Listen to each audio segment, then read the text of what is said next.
Сәлем, сіздермен жолы болғыш, және бұл 2024 жылы оқылған кітаптардың ішіндегі топ 10 кітап.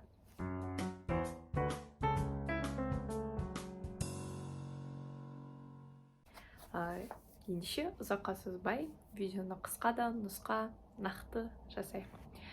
Бірінші мен бұл топ 10 кітаптағы менің бірінші орында Бердібек Соқпақбаев «Жекпе-жек». Керемет кітап, қазақша, классика, мотивация, жаңа жылды жаңа бір жігер күш қуатпен бастаймын десеңіздер, бұл кітапты оқуға кеңес беремін. Екінші орында менде «Как перестать беспокоиться и начать жить».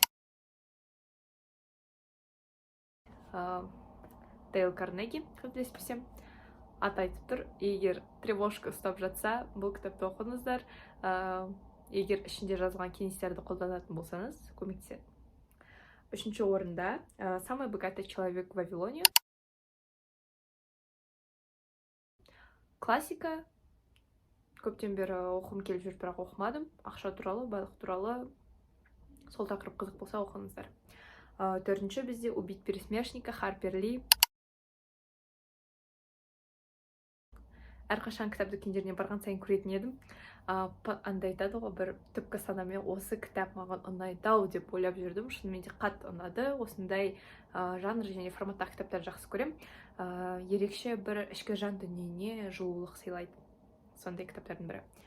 Бесінші орында «Мой сосед миллионер». Жаңағыдай байлық, даму, соған байланысты, ақшаға байланысты, сондықтан керемет кітап. Қалай ақшаны үнемдеуге болады, қалай ақшаны дұрыс жою керек, қалай ақша табу керек деген сұрақтарға жауапты таба аласыздар. Алтыншы «От нуля к единице».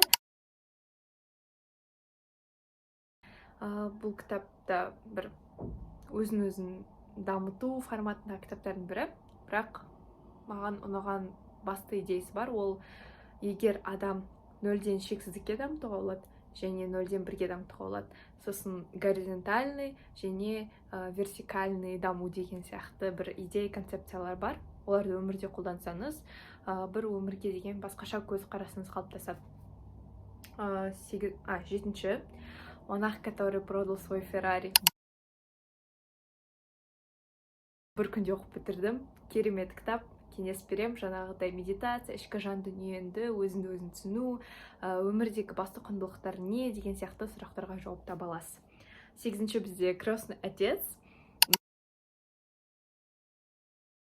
Бұл да танымал кітаптардың бірі. Жақсы бір өмірде қолданам деген идеялар бар екен, сондықтан бұл кітапты осы топ 10 кітапқа қостым. Өйткені басты идеялардың бірі ол достықтың өмірімізде қандай орын алатынын көрсетеді, және әр адам сөзін ұстау керектігі, бұндай тақырыптар маған ұнайды. Және 9-шы «Атомные привычки».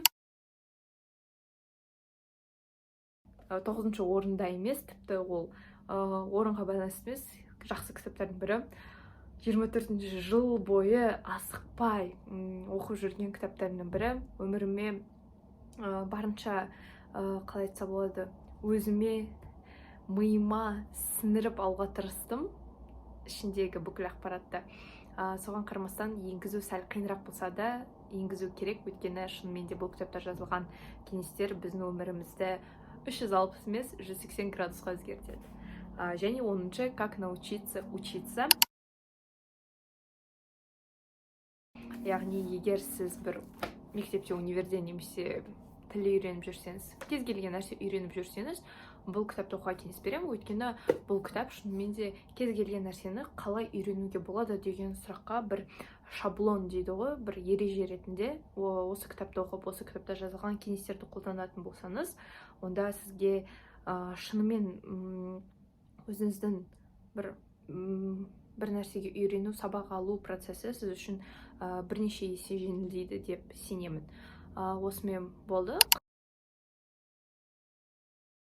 Қысқада нұсқа шықты деп ойлаймын. Ал сіздердің 2024 жылы оқыған ең сүйікті кітаптарыңыз қандай? Комментарийға жазып кетіңіздер өз ойларыңызды. Лайк басып, тіркелуді ұмытпаңыздар. Көңіл бөлгендеріңіз үшін рахмет. Сау болыңыздар.